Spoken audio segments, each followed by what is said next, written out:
This podcast still doesn't have a name. You Didn't confirm it yet, but I think I'm going to call it saw that, what is it, the... Horton Hears a Muse. Oh, I like the intonation kind of idea. Yeah. Can you tell us where we are?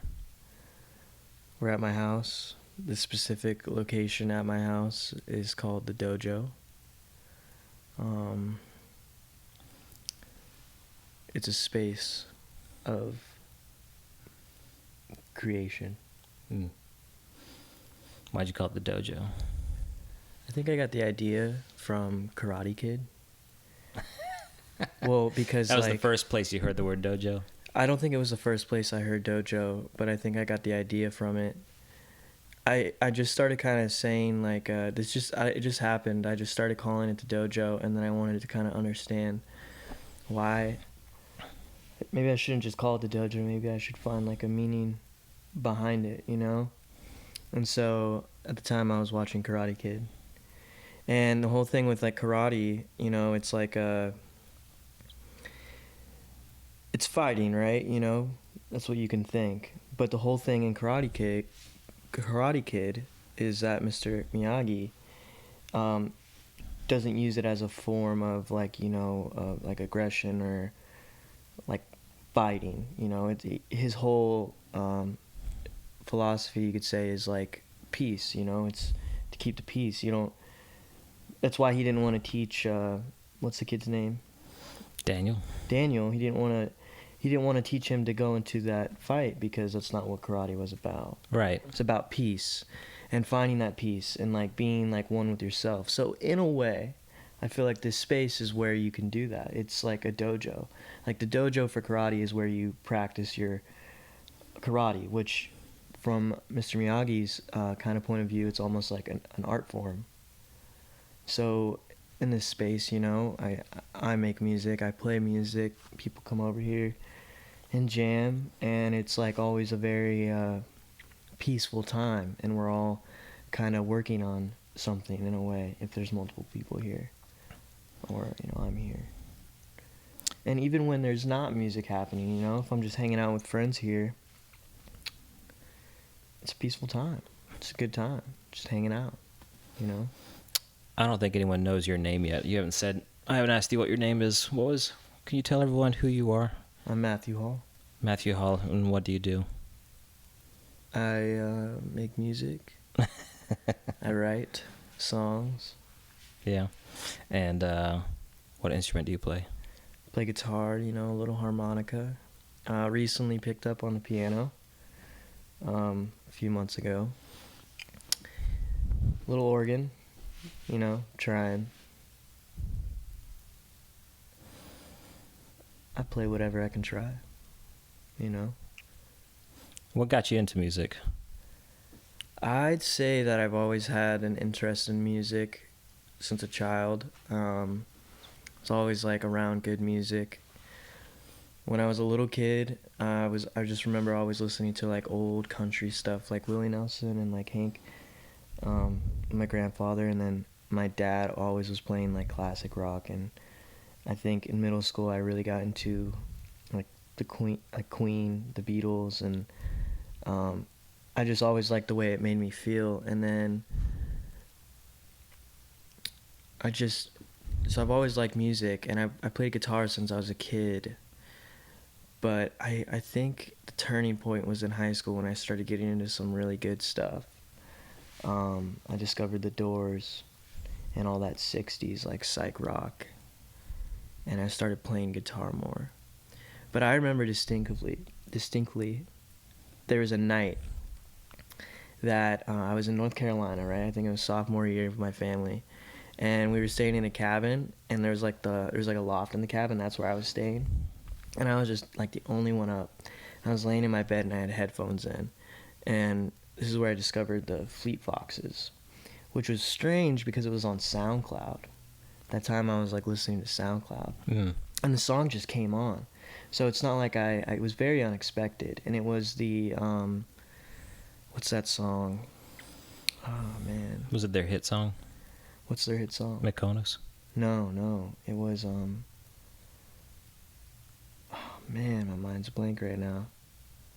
It has a really big build up. It has that part that's like, you working or something, and it's talking about being on a farm. Or do you know what I'm talking about? I can't think of it right now. Either way, this song is one of the dreamier ones, and it's very long, and it has builds up, it brings you down. And I just remember, like, I didn't even look at my phone to see what song it was, I think, until after, but I was just laying there, like, eyes closed, and this song was just directly into my ears, and, like, it was just like a moment. You know what I mean? I was like, what is this? This is, like, amazing. And I think that was, like, where I kind of got the first idea. I was like, man, I want to, like, make something like this. Like, I want to make someone feel the way I'm feeling right now. You know, like, this is awesome. And then, you know, I looked at the song and I was like, what? This is fantastic. And then I think, you know, because then when I got back into sophomore year and then continue on, I started playing a lot more guitar. So I think that was kind of a turning point for me as far as wanting to get back into music, as far as playing it, you know? That's awesome, man. So it's funny that you suddenly became inspired to not just make the music, but to share it with others. You said you wanted to make someone else feel the same way you felt. Yeah, that was like the goal, you know, kind of where I'm at now. Yeah, I liked that. I liked the way music makes me feel. You know, when you listen to that one song and it's just like, whoa, like that's all you could say. It's like, I want to make people feel something like that, you know, through my creation, I guess. Yeah. Why did you draw to the guitar? I think, And specifically the electric guitar, I guess. well, I didn't honestly, you know, get into my electric guitar until a few years ago, like 2 years ago. I've always been an acoustic. I got my first acoustic guitar, I believe, when I was like 8 years old. My brother had played guitar, and I think that was kind of like you can call it motivation or an inspiration. You know, do you have an older brother? Mm-hmm. You like look up to him in a way. Mm-hmm. So I think in a way I wanted to, like, I had a lot of things I want to. My brother plays guitar, like I want to play guitar, you know. So I did that, and I got a guitar, and I think that's what drew me to it. So. And now you're venturing into keyboard territory. Yeah, because I love when I hear a song and I hear the piano, and I've always liked that in my music if I could get it. You know, you played piano with me, and now that I'm like producing my own stuff a lot, you know, it's sometimes hard to get people to come through, especially during this time, to put down some piano. So I was like, maybe it's time that I learn it myself. And I thought of it as like also, which it's helped in a way, a new outlet to try to write different stuff, you know. I mostly come up with my stuff on the guitar, so I want to see what I could come up with on the piano. You know, I think someone told me the other day that was a Paul McCartney writes all his songs originally like on the piano, right? Do you know something about that? I don't. Someone said that to me. So it's kind of like that. He's pretty good at it. Yeah. The piano, at least. Not talking about the songwriting, but that's good too. But yeah, he's good at piano. He's real good. And I like the piano. The piano's awesome. But you get a keyboard. And plus, I want to soon venture into the synth territory. And the synth. Yeah, and I just kind of want to know what I'm doing. I mean, the thing about the synth is, right, you got like all these effects. It's like really anybody could make something happen on a synth, right? If they kind of got the ear for some weird sounds. And I mean, I've seen friends that don't play any music or not musically inclined and whip something up on the synth, you know? So I could do that, but I wanted a little more direction. So I haven't got a synth yet, but when I do, I'll at least know what I'm doing for the most part.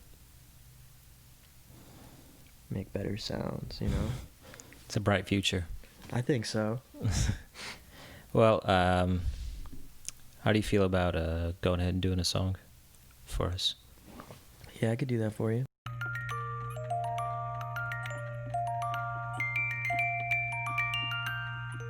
This is a new song. I don't think I need to get all up in there.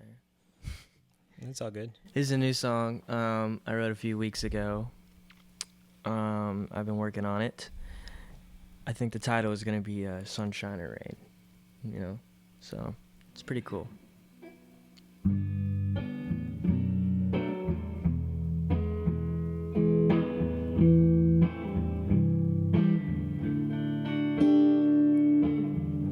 Would you rather stay in the sunshine, be in bed all day listening to the rain? Either way, I don't really care, as long as I'm with you. When the night comes around, we got the moon and the stars for our eyes to see, but not here in the city. So let's go for a drive, get lost along the way. Oh, my dear, tell me what you feel.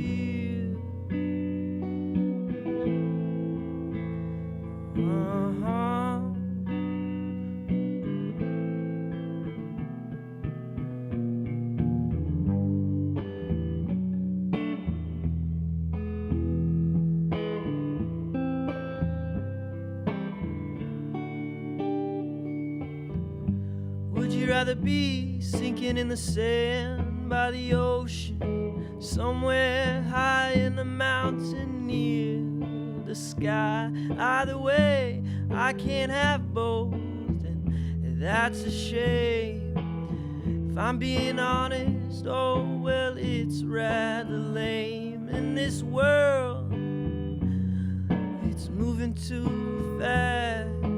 Good things sometimes don't last, and sweet thing, my dear, get a little closer and hear that sound, that sweet sound.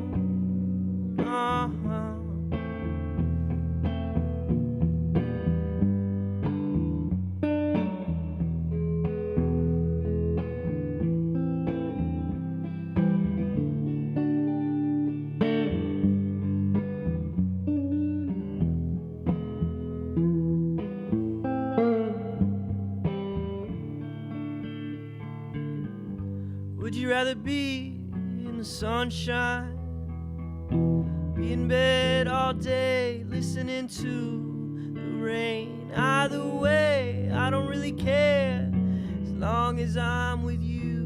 When the night comes around, we got the moon and the stars for our eyes to see, but not here in the city.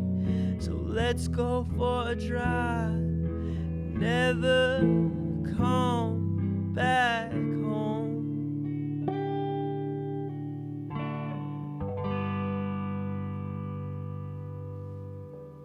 Thank you. So, tell us about that song, man. Like, That song? Yeah, like, what is it about? To be honest, right? How that song came about was actually pretty funny. You ever seen Scott Pilgrim? Yeah. First the World?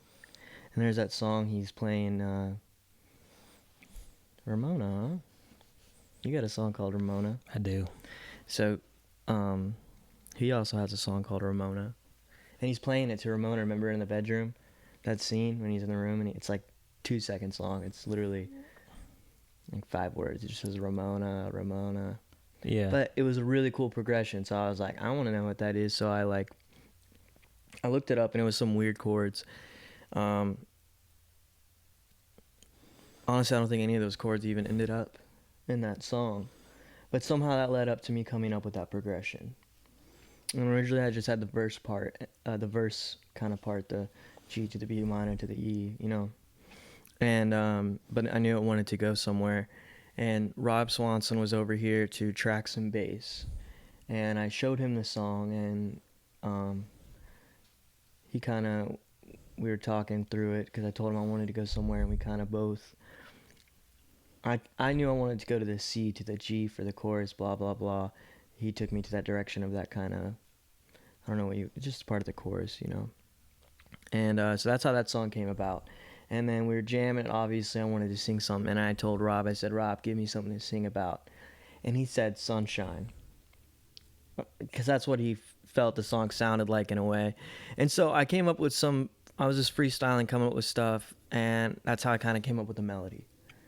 And then I just kind of played it for a few days, kind of my process, and kept coming up with stuff. And then that first verse hit, and I wrote it down, and then I just kind of went from there. How I got the rest of the lyrics is like I was jamming it one day, and I was doing the verse, and I started saying some really good stuff. So I like stopped, voice memoed, you know what I mean? And boom, that's how I pretty much got like the other verses, and with some fine tuning. But I don't know exactly, where the song kind of came from. I kind of just, like I'm kind of explaining, it kind of just happened. Sometimes that happens to my songs. I usually don't really find out what they're about until, a little later. Yeah. But I think generally the song, it's kind of comparing things, and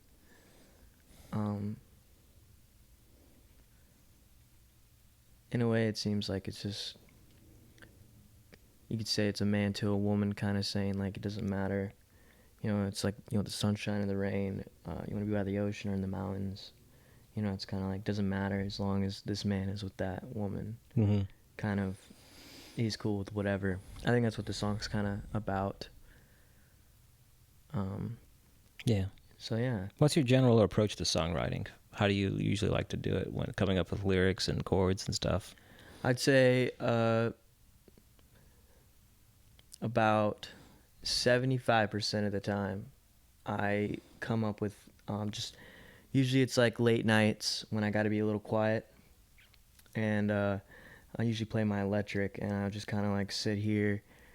Sometimes I'll just like sit on the ground, just like light a candle, chill, and just, I'll try new things. And usually that's when I come up with stuff on the guitar, and then I kind of, just, if I really find something I like, I jam it for a few days, and I try different melodies, and usually some things come out. I think a lot of my songwriting comes from like freestyling at first, but something I've been trying, especially this year, is, because I feel like I got like music running through my head all the time, I'm like constantly singing something in my head, or just singing.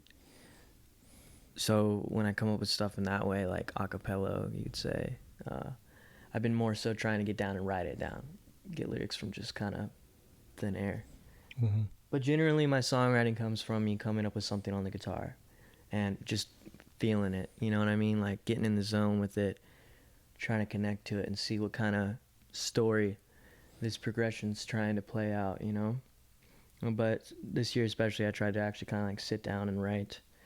I'm trying to write more like poetry and turn those into songs, Mm-hmm.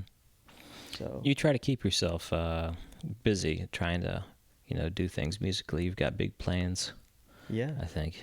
What are your big plans for your music career? My plan is to live comfortably off of playing my own music, my original music. I think the goal is to kind of, make it, get out there and, get a good sort of following, you know what I mean, where I can make money to live, and that's all I got to do, wherever that takes me. I think the goal is to kind of like, once I make it, ride that out for a couple years, kind of just like, I'm not very materialistic. I don't need like big old house on the hill, kind of thing. I think the goal really is to kind of just make it, get, money to live comfortably and save that, and put on, let's say, like 10 years or something, and then kind of low-key go buy me a piece of land, build a little ranch house, little home studio, and kind of just like camp out, and that's what I'd like to do. Mm-hmm. You know what I mean? Be out there like touring, playing shows. I don't want to play like stadium shows. I want to get to the point to where I can just like play like, big music venues, kind of like local stuff, like concert halls and stuff. I really want to play in like places like that. Do that for a couple years, man. I'm not trying to get like rich and famous, you know. But that would help. That would help. Yeah. Like I think the thing is if say I do like make it, like I blow up, whatever, and I do get like rich and famous, like whatever. No matter what, I think once I get to that point, I want to rock it out for like 10 years or so, and then kind of just like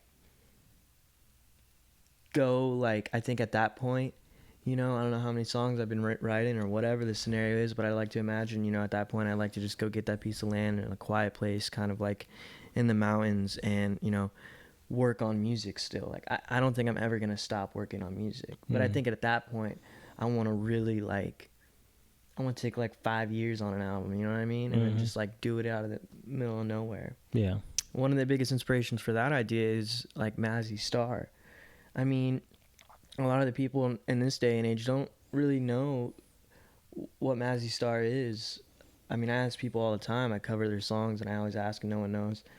They know, like, you know, Fade Into You if they know Mazzy Star.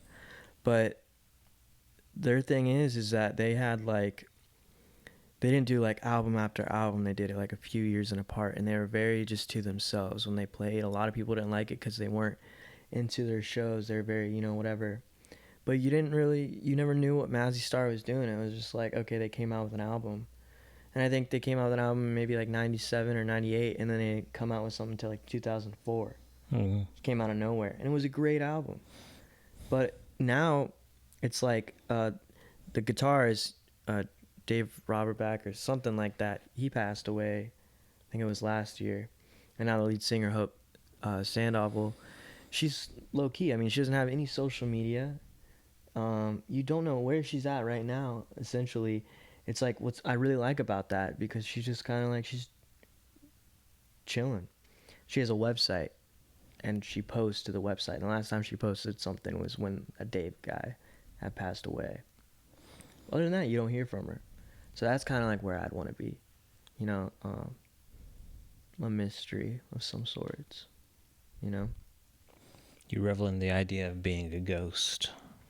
Yeah, you know, but not being like a homeless ghost. So I kind of need to bank out first. A well-to-do ghost, please. Yeah, you know. So that's kind of the plan. That's what I want to do. That's nice. It reminds me of Mac DeMarco too. I don't know. I'm pretty sure he doesn't live in like a big house right now. Every time I see footage of him making music, he's in his home, and it's like a regular. That's what I'm saying. He's a real dude. He like thrifts and stuff still, you know. He's got money. He's got a lot of money for sure. I mean, I don't know what his net worth is, but he's definitely got enough to do what we're talking about, you know, get a nice house. He doesn't necessarily want to be like disappear though. He loves being in front of people. For sure, you know. But he does it so well. He's so just himself. Yeah. You know. I think you like being in front of people too. I don't think you want to go as far as Mazzy Star might go. You know, I don't think that I like to thrive off of it, right, in a way. Right. Sure, it's nice, but it's not something I need. I don't need to be in front of people. I don't need to play in front of that's not what I'm doing it for. That'd be nice. You know, like I said earlier, how that Fleet Foxes song inspired me to get people to feel that. You know, that's my goal. So I think not only would be able to notice it more, but better chances maybe right now. You know, have a room full of like 10, 15, 20 people. Probably all going to feel it. It's so intimate. So that's why I don't want to play stadiums. I want to keep it intimate, you know what I mean? Like, that's what I'm all about. Yeah. So, yeah, Mac DeMarco, he plays like a lot of festivals now, so he's playing. I think I'd do a festival. That looks like a good time. I'd like to see him live. I think it'd be fun. Oh, yeah. I'd also really like to see the Lumineers live. Yeah. I've been a fan of them for a very long time. And a couple of my friends went to a festival somewhere, and he said the Lumineers was the best act. They really know how to put it on a show, supposedly. They got a big old band now. They're like a 6-piece, you know. I believe that. They're a good band. I think I only know 1 or 2 songs from them, though. Really? And including the one that I played with you on. Oh, yeah, Cleopatra. Cleopatra, yeah. That's a good song. Yeah. It's pretty cool. It's I looked into it. You know, obviously it's about Cleopatra, but I didn't know anything about Cleopatra. Honestly, if you heard that song, kind of tells you everything you need to know about. Like it's like the summary of the Cleopatra story. Oh, it is. I thought it would be more of like an analogy to a girl or something. I thought it was. Yeah. You know, like when I first heard the song or the way I heard the lyrics. You're like, it's And like born in this year or died in this year. Yeah, and then I like was like when I went to go learn it, you know, it's like funny every time I go to like learn a song, I always obviously I'm reading the lyrics. And that's when I'm like, dang, these lyrics are like They're literal. yeah, and then it's like I looked up. I was like, "What is the like correlation between the Lumineers' Cleopatra and the Cleopatra story?" And I think I came across an article of someone literally, comparing the two. Reminds me of like metal bands that would like to sing about vampires and mummies and stuff, and they're not analogies for people. They're actual singing about vampires and monsters and Frankenstein and stuff. That's fantastic. You ever listen to that stuff? No, I never really got into metal. Metal's too much. You know what? The thing is like, I don't think you'll never walk into my house and I'll be like, the closest to metal you'll hear me jamming is some like Black Sabbath. Pretty basic, but I mean, and not like, I really only listen to that first Black Sabbath album and, what is it, Black Sabbath, the one with the purple, whatever, those ones. But no, I never really got into metal. You'll never really like catch me driving down the road or like rocking out. But I will go to a metal show. There's nothing like a good night or some headbanging, you know? Like, you can't go wrong with it. That's an interesting contrast. Like it's good. You won't headbang at home. You'll headbang at the show. I mean, dude, I'll headbang at home. But as far as like, like metal stuff, like, I mean, what, you don't get a local metal show, no one's playing Black Sabbath. That's like the metal or like hard rock that I'm into. Like into it. Like I want to be at home and headbang to. Mm-hmm. But like, you're not going to catch me listening to some like Screamo or nothing like that. But I'll go to a Screamo show. If someone asks me, yeah, I'll go to a heavy metal show. I love seeing that. Those guys are, crazy. They're usually like, for the most part, pretty good musicians. Playing fast, ripping. You can't go wrong with seeing that live. That's true. When I was in middle school, my older cousin was in a Screamo band. And so I'd go to his shows a few times. That was a good time. So. Nice. But I don't know anything about any metal bands. Do you have any good Screamo impressions? I don't think I've ever fully tried. Yeah. But I don't know if I feel like it would be really bad. Yeah, it would probably. I can't do it either. I mean, like, just keep it to yourself. I feel like I sing pretty relaxed, and but one thing I've been working on for a little bit now is getting like a louder voice and more like a rock voice, like singing a little harder. Where I practice that really, because I don't play like heavy music too, so it's hard to kind of practice it at my house. I'll do it sometimes, but I think when I go to jam sessions, that's one thing I look forward to. I don't really play the guitar. I just kind of like, that's where I work on my vocals. Jams, because it's a jam, so it's like we're just having a good time, so I can get stupid, try new stuff, and embarrass myself. Speaking of trying stuff and embarrassing yourself, would you like to do another song? Just kidding, man. Okay, sure, yeah. I'll embarrass No, myself. I didn't mean it,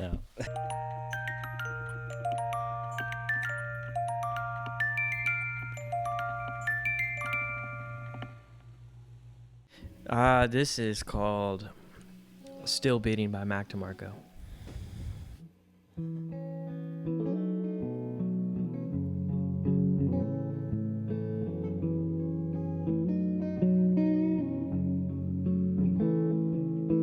Never meant to make her cry.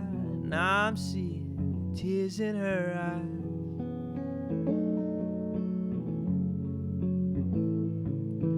Half and half makes a whole. So I thought my heart was on my sleeve. Honey, I cry too. You better believe it. Honey, my heart still beats for you. You better believe it. Beating.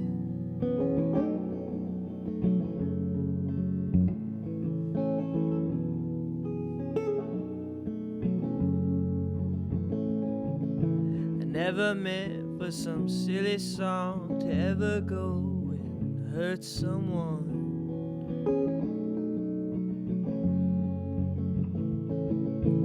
Never meant to sing my tune for anyone else out there but you.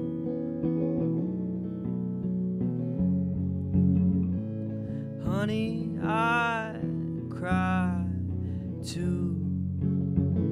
You better believe it. Honey, my heart still beats for you. You better believe it. Honey, I cry too. You better believe it. And honey, my heart still beats for you, even though you don't feel it.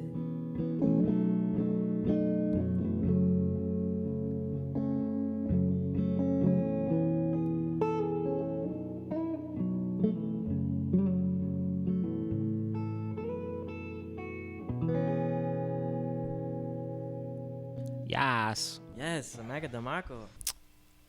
So we're gonna edit this out, I'm sure. I don't know. Bloopers? Bloopers question mark? Some bloopers? Do you want me to ask you a question? No, I got it. Actually, I just came up with an idea of what to talk about. This is a good one. You've released a lot of music. SoundCloud, Spotify, different things. Yeah, man. And you've recently come out with an album. The Dojo album, right? Mm-hmm. My Dojo.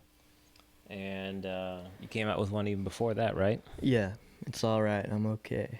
And that one, actually, you tried to put like drums and stuff on it and everything. I did mess around with that quite a bit. Yeah.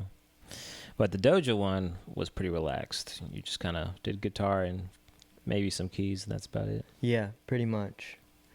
So what's the next one going to be like? Full sound. Full sound. That's what I've been working. I've been actually, I was just talking to John Miles about this the other day. When I finished the first album, I took quite a while until I started like really working on new music. Just one night I started doing. I kind of kept everything out here and just was jamming. Plus, I came out with it I think right when Corona was really popping off, quarantine was happening. So I was home and I fine-tuned it and I put it out, and then right before I think, and then I just took quite some time until I started working on new stuff, and then I was coming up with new songs, and then I didn't even start working on it in my dojo until late, maybe July. I had the idea floating around, and then one night I was like, I'm gonna do it, and then I already had a few things, and I did it in 4 days, to be real. I did it in a weekend. Last night I was up until 4 a.m. Right. And I just did it, and I thought I was gonna be the same thing around. I was gonna take some time, but I really took a week off, and I got right back to it. So I've been working on new stuff. I got you heard that new song, and I got a couple more new songs. I got 5 new songs, really, that I'm working on, and I've been actually just recording them, giving them full sound. 3 of them already got bass lines, So yeah. What are you doing drum wise? I've been using the Logic drums, and are you gonna get? Are you gonna try and get real drums eventually? I don't know. You know what? I'm My songs are so. Here's the thing about Logic drums, and I found it because I've experimented. If you want to do something heavy, you need a real drum kit. I mean, it's kind of obvious, but the rock drums or the loud drums, they don't sound good. Mm-hmm. But I found for my music that's more relaxed drums. And I've been really experimenting with them and trying to actually work them, make them a little more, you could say, colorful. I've been really, I've been just like messing around with them, and they've been working out so far for my music. I mean, my music is kind of laid back drums. It's not like I'm really rocking out. So that's why I'm like so in between it. So that's one reason why I haven't considered doing real drums. And B, it's quite a difficult task. Yeah, to get real drums on there, Mm-hmm. or to hire a drummer, or To get, there's a lot of factors. Recording just in general, miking it all up, doing that. And I mean, I like to think I'm pretty good at mixing, and I do, light mastering all my stuff, but I've yet to mix a drum set. I don't know if I'm ready for all that. I'm ready for it, but, Mm-hmm. to get into it. Like I said, I got right back to work on this, and it's been really relaxed, the new stuff I've been working on. So I feel like if I do start record a drum, it's going to be a little more, I don't know if I'm ready for that. Yeah, and then, getting someone over here that's going to be like, committed, that's really down for it and want to put in that time. I'll probably have to pay him. But I don't know. The Logic drums have been working out. Yeah, it's I've been a good solution. It doesn't sound bad at all. I listened to the first album; they sounded real to me. If you like the way they sound on the first album, Yeah. then if you were listening to some of the new stuff I've been working on, you'd be like, okay. Yeah. They've came a lot farther. I mean, I've been like really. I think on that album I kind of just put it together. I think it wasn't towards the end. I found some new information on how to tweak them, but this stuff I'm actually messing with the EQ and the variations of drum stuff I can have, and really just like figuring out the sound of them, and making them sound real. Yeah. Logic's a good system, but you know what? It's funny is on that first album that was all done on GarageBand. In My Dojo was done on Logic, but no drums. You've upgraded. I did. Thank you, Randy J. Randy J hooked me up with the Logic. Randy J. Shams, it's starting to rain now. I don't know if anyone can hear that. I don't think it's bleeding into the mics. No. That's okay. So you've been evolving as a songwriter for, 3 or 4 years? What? Like 3 years. 3 years? I'd say almost. What's one thing that you learned in the past 3 years that you wish you knew sooner, like about songwriting? To not care as much is what I'm saying. I think in the beginning I wrote songs and maybe I was hesitant of the words and whatever, like people think. But then one day it just was like, what? Why do I even care? What? It's for me. What were you thinking about words? What were you... Just in general, nothing specifically, but I think any songwriter or anybody that creates kind of art, there's always that, sometimes that thing of like putting it out there and sharing it with people. Sometimes it could be hesitant, not because it's bad, just because it's like, it's a vulnerable, songwriting's pretty vulnerable, like you don't know who's going to perceive it. I could write a song about like shooting up heroin and like doing some crazy stuff, and me personally, I don't do that, but it's like someone listening and they could think I'm some like heroin addict. Yeah, or at least that you've had experience with it. Exactly. Right. And it's like, so it's like when you put out songwriting or whatever, your lyrics, it's like people can take that very literal, if they don't know you personally or whatever, and can create this vision of who you are. And so that can pour over you of like how people perceive you. And I think I just stopped thinking about that. Like whatever they think of me is nothing in particular still. It's just in general, But the heroin thing was an example of like how songwriting can have people perceive you. And, it's like you have these guys that are making this super sad, they have sad music. It's like you think that guy's probably like super depressed. But he's just writing sad music. Yeah. And he's perfectly fine. Yeah. Yeah, I've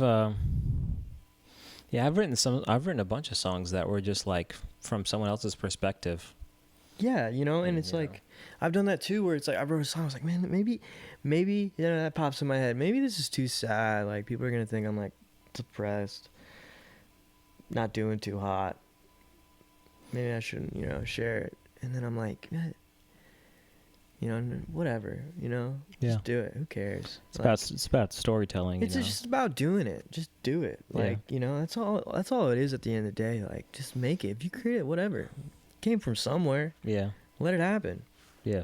And I think in the beginning I was I was so new to it, and I was still, you know, like, because, you know, like I played guitar in high school, whatever, and then, you know, it wasn't until like late senior year that I was singing, but it was still so low key. I only shared it with a few friends, and because I was so like, I don't know, too much in my head, you could say. Really self-conscious. Yeah, and then one day I just kind of was like, you know what, like I want to do this. If I'm gonna do it, like I gotta do it. Like, cut that out of there. Yeah, absolutely. You know, get out there. And then that's when it started. I just started like going to open mics and like doing it. And then like, you got to take that leap. You have to. And then it's like, I mean, that was my thing. It's like I told my parents, you know, I was like, I want to make music, and they were like, what? What? And I was like, yeah, I sing. And they're like, what? You know? And how old were you? This was like right after, like, I think the Christmas break after I graduated. What happened was is I like went to school a little bit, and then like I was gonna do something else, and then I think the whole time I knew what I wanted to do, and I was like, because at that time, like, no one knew what I was doing. Like, they just knew I played guitar, and it was like a thing. That was it. That was all it was. So yeah, when I walk in my parents' room and I'm like, yeah, like I want to make music. Like that's what I want to do, you know. And they were like kind of confused because they had never heard me sing. I was still low key about playing guitar, just like in my room. So they thought it was just like a thing, you know.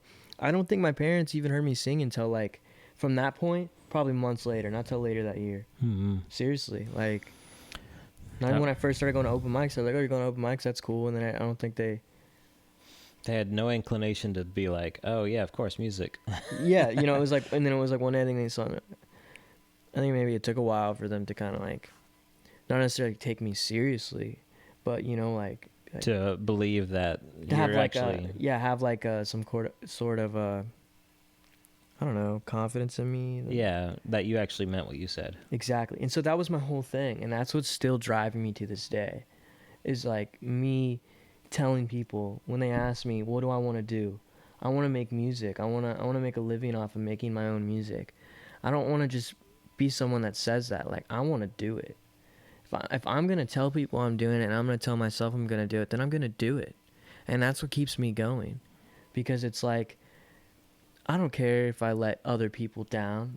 You know, I stopped making music. I'm like, what are you doing? Like, I thought you were making music. That's what you're going to do. And I'm not doing it. Whatever, I don't care. I think I'm more worried about what it's going to do on my own, maybe subconscious. Like, what am I doing? I said I wanted to make music. Why am I just sitting around? Yeah. Not doing it. Like, persistence is key, I think. You have to stay persistent, and you just have to keep at it. Absolutely. I play the guitar every day. Like, some days I don't play it all day, but I play it before I go to bed, you know. I'll be like kind of getting tired at night, like, you know, bedtime's coming soon, and I'm walking around or whatever, and I'm like, oh wait, I haven't played guitar today. I'll pick it up and just like do whatever, you know. I mean, it's a discipline for sure. Yeah. And so yeah, that's that. You want to do one more song for us? Yeah, sure.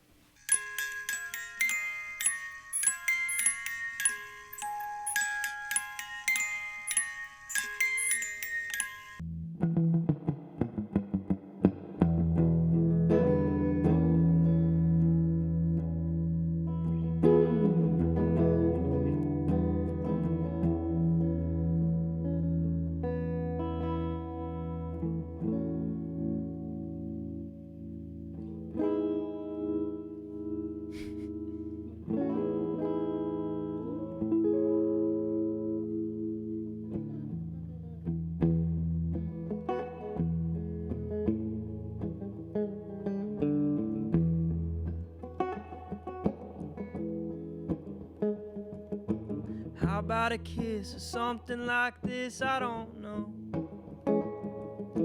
Go for a ride, I don't wanna be inside no more.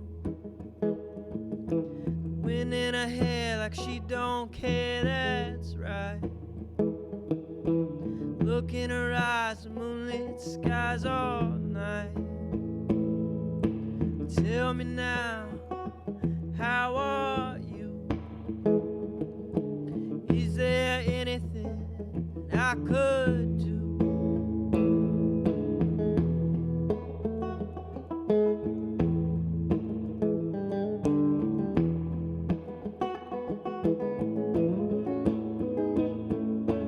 How about a song that we can sing along all the time? Stay at home and just be alone, I don't mind. In her hands through my hair, that limerick stay. Oh boy, she looking at me. In the glow off her face from this fireplace, that's beauty I see. Tell me now, how are you? Is there anything I could do? Tell me now, how are you? Is there anything I could do?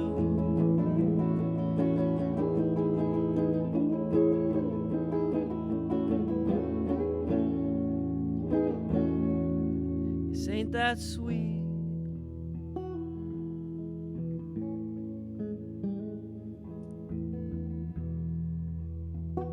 Something sweet.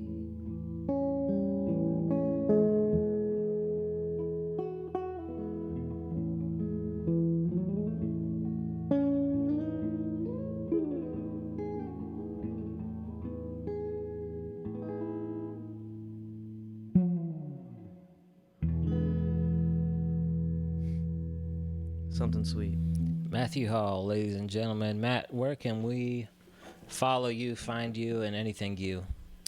You can find me on Instagram _MatthewHall, Spotify, MatthewHall, really any music platform, Facebook, Matthew Hall. I have a website. It's called The Mellow Hall. That's pretty cool, You can see some other things that I do. You can see some of my poetry. I recently got into a hobby of sorts, film photography, 35 millimeter, so I post a lot of film up there. And you can find me probably riding around Longwood, and Longwood, Florida. Longwood. You can find me here, right here. Right here at the dojo. Most likely is where I am. Yeah. So, yeah. Where can we find you, John? It's going to be all over the video, just emblazoned across the top the entire time. John Horton you need music. to set up like those, like the news thing. I bet you could do that where it's like just rolling. Oh on the yeah, bottom. just a ticker. Like rolling. I think it's called ticker tape. Is that what that's called? I think I didn't know it there is. was a term for it. I mean, there has to be, because I had no idea what to call it. I think it is. That thing on the news broadcast that, it was like rolling on the bottom. Yeah. You got like your little symbol in them. All right, cool. Well, thanks for joining me, man. Appreciate it. Thanks for having me. Thanks for doing this for me. Yeah, of course. It was my pleasure.